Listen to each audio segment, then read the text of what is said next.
ఇంత కష్టపడి నిలబడినందుకు మీకు కృతజ్ఞతలు. మన ప్రగాఢ సంతాపాన్ని మన ప్రవీణ్ గారికి తెలియజేస్తున్నాము. ఇప్పుడు శవ పంచాయతీ వారి యొక్క రక్త బంధువు అయిన అన్నయ్య గారు స్టేట్మెంట్ ఇచ్చారు. కాబట్టి శవ పంచాయతీ పోలీసు డిపార్ట్మెంట్ వారు ఖచ్చితంగా తీసుకుంటారు. పొద్దున్న ఆ శవ పంచాయతీ అయిపోయిన వెంటనే మన సూపరింటెండెంట్ గారు సిఎస్ఆర్ఎంఓ గారు ఖచ్చితంగా ఒక డాక్టర్ గారు వేసి పిఎంఓ ఇచ్చి మనకు పిఎంఓ చేయించి ఏమి జరిగిందో అని పోలీసు వారికి రిపోర్ట్ ఇస్తారు. ఇది రూల్ బేస్డ్. అందుకని మనం అర్థం చేసుకుంటాము. Thank you.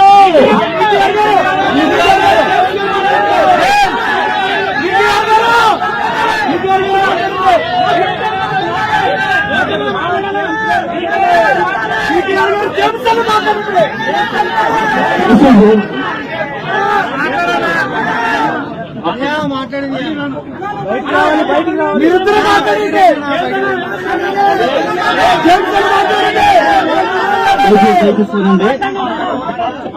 దయచేసి వినండి. కొంచెం మనం నేను చెప్పేది ఒకసారి దయచేసి వినండి. ఇప్పుడు ఏదైతే మనకి రిటైర్ సిఐ గారు అడుగుతున్నారో సార్ రాసిన రిపోర్ట్ అంతా మీరు చదివారు కదా. దయచేసి వినండి. మనకు అనుమానాస్పదమైన ఆ పదం అనేది మనం కోరుకున్న పదం, అది ఖచ్చితంగా అది రికార్డ్ చేశారు. రెండవది అనేకమైన గాయాలు ఆయన దేహం మీద ఉన్నాయన్న పదం కూడా రాశారు. ఈ రెండు పదాలని బేస్ చేసుకుని ఇప్పుడు ప్రధానంగా వాళ్ళ యొక్క సమక్షంలో బంధువులు ఎవరైతే ఉన్నారో వాళ్ళ సమక్షంలో వాళ్ళ సంతకాలు పెట్టి ఇప్పుడు దాన్ని బట్టి ఎఫ్ఐఆర్ వేస్తారు. ఇప్పుడు స్టెప్ ఏం జరుగుతుందంటే ఇప్పుడు పంచనామా స్టార్ట్ అవుద్ది. అంటే మనం ఏదైతే అనుమానం చేస్తామో ఆయన నిజంగా బండి మీద పడిపోతే గాయమైందా, లేదంటే దేనితోన్నా కొడితే గాయమైందా, ఇవన్నీ పంచనామాలోనే తేలుతాయి. కాబట్టి నెక్స్ట్ జరిగే ప్రొసీజర్ ఇది. పోలీసు వారు కూడా మనకి ఏమీ ఎగ్నెస్ట్ గా లేరు. వాళ్ళు ఖచ్చితంగా మనం సహకరిస్తున్నారు, మంచి మాట చెప్తున్నారు, మనం అన్నట్టుగానే రిపోర్ట్ తీసుకున్నారు. ఇంకొకటి రేపు జరగబోయేది ఏంటంటే పెద్దల సమక్షంలో వాళ్ళ బంధువుల సమక్షంలో వీడియో ఫొటోస్ తో సహా పోస్ట్ మార్టం జరుగుతుంది. ఊరికే చేయదు. అందరం ఉంటాం. అయితే నైట్ టైం అనేది పిఎం జరగదు కనుక రేపు ఉదయం చేస్తారు. నిజానికి బంధువులు ఉదయం వచ్చుంటే ఎప్పటికి పోస్ట్ మార్టం అయిపోయేది, వాళ్ళు లేట్ గా రావడం వల్ల అవ్వలేదు. కాబట్టి దయచేసి అదన్నా జరిగేది నెక్స్ట్ జరగబోయేది. మన అందరూ ఉండండి, ఓపికతో ఉండండి. బీకేఆర్ గారు మాట్లాడతారు ఒకసారి.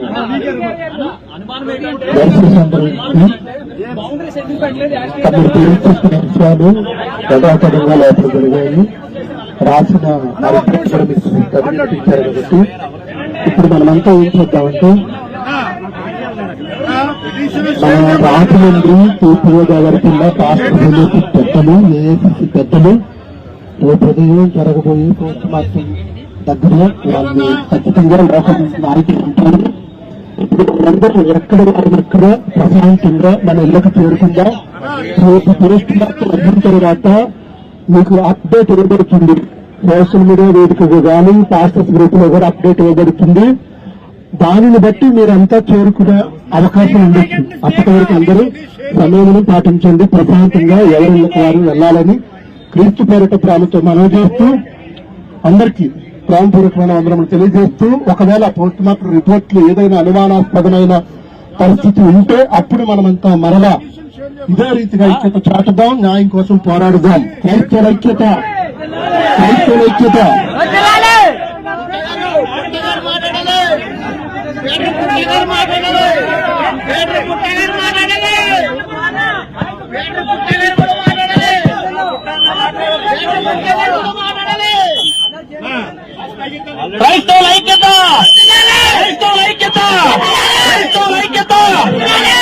నిజంగా క్రైస్తవ వీరులుగా వచ్చినటువంటి మీ అందరి డిమాండ్ ప్రకారంగా ఇప్పటి వరకు పిటిషన్ ఇవ్వలేదు వాళ్ళు. ఇప్పుడు పిటిషన్ ఇచ్చారు. ఇప్పటి వరకు పిఎం అవదన్నారు. పిఎం మార్నింగ్ చేయడానికి మన డిమాండ్స్ అన్ని కూడా కంప్లీట్ అయ్యాయి. కాబట్టి అందరూ కూడా ఈ రోజు ఈ కార్యక్రమానికి సహకరించిన ప్రతి ఒక్కరికి వందనాలండి. Petition copy live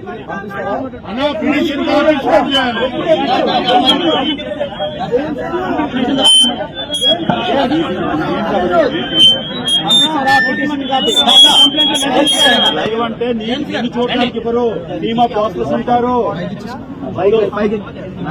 medical terminology వేరే ఉంటుంది. నువ్వు పోస్ట్ మార్టం చూడడానికి కెపాసిటీ ఉంటుందండి. ఒక టీం ఉంటుంది. డాక్టర్ నేను డాక్టర్ గారిని లేకపోతే మనం అసైన్ చేస్తాం, గవర్నమెంట్ అసైన్ చేస్తుంది. దయచేసి అందరూ కూడా వినండి ఒకసారి. మై డియర్ బ్రదర్స్, అందరికీ మీరందరూ కూడా కష్టపడి ప్రయాసపడి మన దైవజనులు మనం పోగొట్టుకున్నాం. ఆయన మీద ప్రేమతో మీరు అందరూ కూడా వచ్చారు అని బట్టి ప్రత్యేక వందనాలు. ముఖ్యమైన విషయం ఏంటంటే గొడవలు ఏం చేయకుండా ప్రశాంతంగా ఇంటికి వెళ్ళటానికి పోలీసులు మనకు సహకరించారు. రేపు ఉదయం పోస్ట్ మార్టం చేస్తున్నారు. రేపు ఉదయం 10 గంటల నుంచి స్టార్ట్ అవుతుంది ఆ కార్యక్రమం అంతా కూడా. ఎవిడెన్స్ అన్ని కూడా ఇస్తారు, ఎలా జరిగింది, అది ఇన్సిడెంటా యాక్సిడెంట్ అనేది రేపు మార్నింగ్ కన్ఫర్మేషన్ ఇస్తారు. కాబట్టి అందరు కూడా కామ్ గా ఎవరి ఇళ్ళకి వెళ్ళండి. రేపు మార్నింగ్ మళ్ళా మనమందరం కూడా ఇక్కడ చేద్దాము. ఇప్పుడు నైట్ వెళ్ళిన తర్వాత సోషల్ మీడియాలో ఒకవేళ లైవ్ ఇవ్వాలంటే డైవిజన్ ఎవరైనా ఇస్తారు, మీరు ఫాలో అప్ చేయండి. రేపు మార్నింగ్ ఏ టైంకి రావాలని మీకు చెప్తాము. ఇప్పుడు ఏం గొడవ లేదు, కంప్లైంట్ ఇచ్చేశారు, ఎఫ్ఐఆర్ కాపీ చేశారు. మార్నింగ్ PM చేస్తారు కాబట్టి ప్రశాంతంగా వెళ్ళవలసింది ప్రేమకు మనవి చేస్తున్నాను. గొడవలు ఏమి లేకుండా ప్రశాంతంగా వెళ్ళవలసింది ప్రేమపూర్వక మనవి. Thank you. ప్రభుత్వానికి ఒకటే విన్నపం అండి, ఇట్లాగా చాలా మంది క్రైస్తవుల మీద ఉద్దేశపూర్వకంగా దాడులు జరుగుతున్న కారణంగా మనం ప్రవీణ్ ప్రగడాల్ గారికి జరిగిన విషయంలో మనం ఆలోచించవలసి వస్తుంది. అంతేకాదు ఎవరైతే బైబిల్ విషయంలో డిఫెండ్ చేస్తున్నారో వారి ప్రాణాలు కూడా ఎప్పుడున్నట్టు హెచ్చరించడం.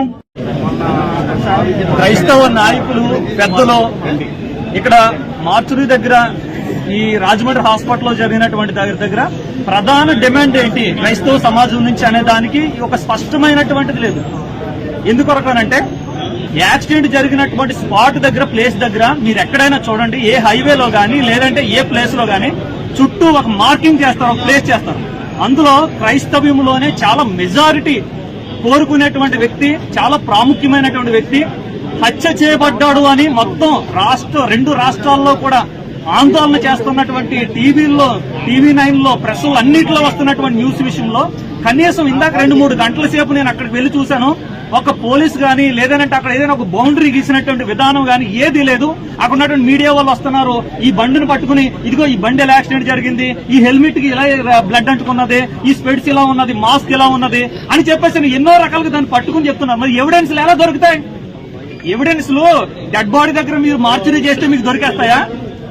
అక్కడ ఎవరు వచ్చారు, అక్కడికి ఎవరు రాకుండా ఎలాగా ముందు కనీసం అక్కడ ఇన్వెస్టిగేషన్ జరగాలి కదా. స్పాట్ దగ్గర ఇన్వెస్టిగేషన్ లేకుండా మార్చురీలో జరిగే దాని గురించి మాట్లాడతారేంటి? అసలు ఎక్కడ అక్కడ సీసీ ఫుటేజ్ కరెక్ట్ గా పెట్రోల్ బంక్ ఆపోజిట్ లో జరిగింది యాక్సిడెంట్. ఆ పెట్రోల్ బంక్ ఆపోజిట్ లో జరిగినటువంటి ఆ సీసీ ఫుటేజ్ ఇవ్వండి అని అంటే దానికి సంబంధించినటువంటి సరైన స్పందన లేదు, రెస్పాండ్ లేదు. ఏంటంటే ఇచ్చేసాం, పంపించేసాం వాట్సాప్ గ్రూపుల్లో. అందులో ఏమన్నారు, ఆ దూళ్ళేసిపోంది అంటది. దూళ్ళేసిపోంది ఎక్కడ లేచిపోంది? రాజమండ్రిలో లేచిపోందా, విశాఖపట్నంలో లేచిపోందా, లేదా విజయవాడలో లేచిపోందా? బోల్డ్ చోట్ల లేచిపోతుంది. స్పాట్ కావాలి కదా మనకి. ఆ స్పాట్ కరెక్ట్గా అదే వీడియోనా అక్కడ ఉన్నటువంటి నయారా బంక్ దగ్గర అది కాదా అనేటువంటి మనకి డిమాండ్ వద్దా? మనకి ప్రధానమైన డిమాండ్ వద్దా? కంప్లైంట్ రాసేసాం, FIR రాసేసాం, తెల్లవారుజాము పంచనామా జరిగిపోతుంది. పంచనామా జరిగిపోయినటువంటి దానికి డెడ్ బాడీ తీసుకుని వెళ్ళిపోతారు. ఇదే క్రైస్తవం. రేపొద్దున ఇయ్యారు, రేపొద్దున మనం అవుతాం. ఏంటి దీనికి జవాబు? ఏంటి జవాబుదారీతనం లేదా దీంట్లో?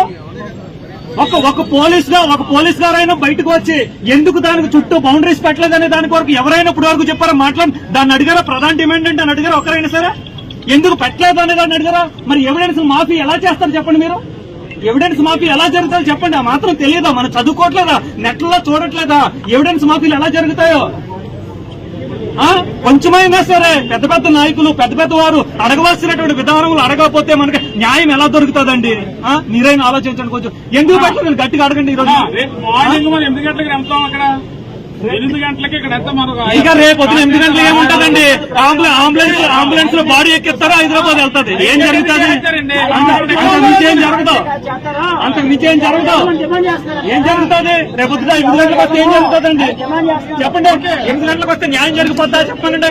పోస్ట్ మార్టం అవ్వకుండా ఏమవ్వకుండా పోస్ట్ మార్టం స్పాట్ జరిగినట్టు ఎవిడెన్స్ వద్దా మాకు?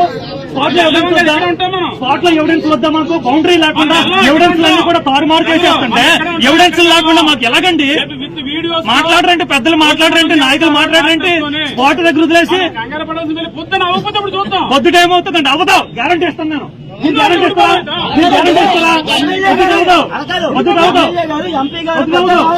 ప్రభుత్వం తరపున వచ్చి 90% యాక్సిడెంట్ అని చెప్పి స్టేట్మెంట్ చెల్లిపోయి న్యూస్ లోనే ఎవరైనా మాట్లాడాలంటే న్యూస్ ఛానల్ వెళ్ళవలసింది వెళ్ళిపోయింది. ఒక పక్క నుంచి ఎవిడెన్స్ సరిపోతుందంతా పోయింది. ఎవిడెన్స్ దగ్గర ఒక రకమైనటువంటి సేఫ్టీ లేదు. అక్కడ ఎవరో ఒక కనీసం ఒక కానిస్టేబుల్ గారు కూడా లేరు. ఉన్నారని చెప్పాలి. నేనుండగా 1000 మంది వచ్చారు ప్రజలు. నేనుండగా 1000 మంది వచ్చారు. ఒక్క పోలీసు లేడండి అక్కడ. ఒక్క పోలీసు గారు లేరు అక్కడ.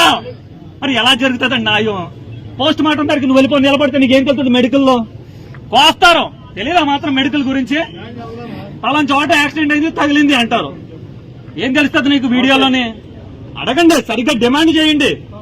సరే డిమాండ్ లేకుండా వెళ్ళిపోతే మన క్రైస్తవ నాయకుల్లో ఐక్యత లేదు. ఉదయం చెప్పిన వాళ్ళు అందరూ వెళ్ళిపోయారు. నిజంగా మాట్లాడితే ఎవిడెన్స్ లేకుండా అడగండి. ఎవిడెన్స్ లేకుండా అడగండి. ఇప్పుడు కాదండి బ్రదర్ ఇప్పుడు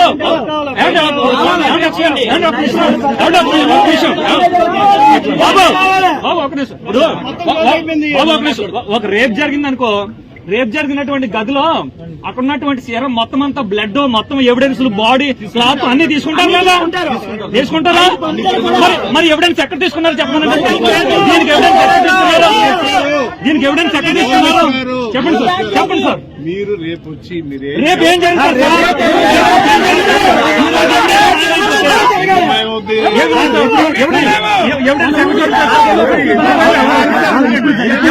ఉండదు కదా సార్.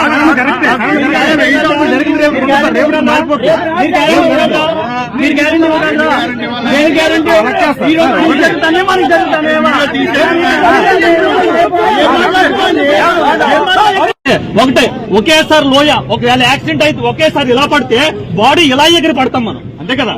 అంతేనా? ఇలా పడితే బాడీ ఇలా ఎగిరి పడతాం. మాత్రం కూడా తెలీదా మీకు? ఎక్కడ ఎవరు చేసి పంటలు చేసేసి బండి మీద పడేసాడు అని అడగడం లేదు మనకి. ఎందుకంటే రేపొద్దు తెల్లవారు ఏం జరుగుతుందండి? బాడీ తీసుకుని హైదరాబాద్ వెళ్తారు.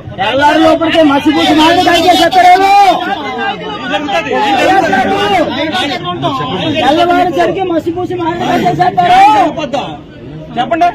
ప్రపంచంలో నిర్భయ కేసులకే దిక్కు లేదు.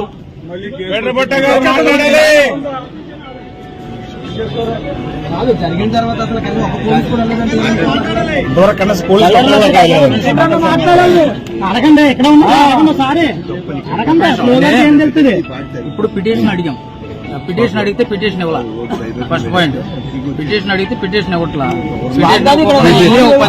పిటిషన్ ఇస్తానంటున్నారు. పిటిషన్ అడిగితే పిటిషన్ ఇవ్వకుండా ఆ డిపార్ట్మెంట్ వాళ్ళే మాట్లాడేసి, డిపార్ట్మెంట్ వాళ్ళే చదివేసి, ఇప్పుడు పిటిషన్ ఫోటోలు తీసుకుంటాం అన్నా సరే, పిటిషన్ మాకు చేతికి ఇవ్వండి అన్నా సరే, ఎక్కడా పిటిషన్ చేతికి ఇవ్వకుండా ఎఫ్ఐఆర్ చేస్తామన్నారు. ఒకవేళ పిటిషన్ లో వాళ్ళకి ఇష్టమైనటువంటి కంటెంట్ రాసుకుని అదే కంటెంట్ మీద సంతకాలు పెట్టించుకొని రేపొద్దున ఎఫ్ఐఆర్ కూడా అదే అయితే ఇప్పుడు ఉన్న పరిస్థితుల్లో మనం ఏం చేయలేం. ఎందుకంటే ఇందాక తెలుగులో చెప్పింది వేరే, ఇంగ్లీష్ లో చెప్పింది వేరే. ఇంగ్లీష్ లో రాసింది వేరు, తెలుగులో వేరు. ట్రాన్స్లేషన్ తప్పు చేశారు. కాబట్టి ఆ పిటిషన్ వచ్చేంత వరకన్నా వెయిట్ చేద్దాం. రావాలి. వచ్చిన తర్వాత ఆ పిటిషన్ బేసిస్ గానే ఎఫ్ఐఆర్ అయిందా లేదా, అదే సెక్షన్ లేదా అనేది మనోభావాల కోసం సాఫ్ట్ కాపీ రిలీజ్ చేయాలి బయటికి. ఖచ్చితంగా.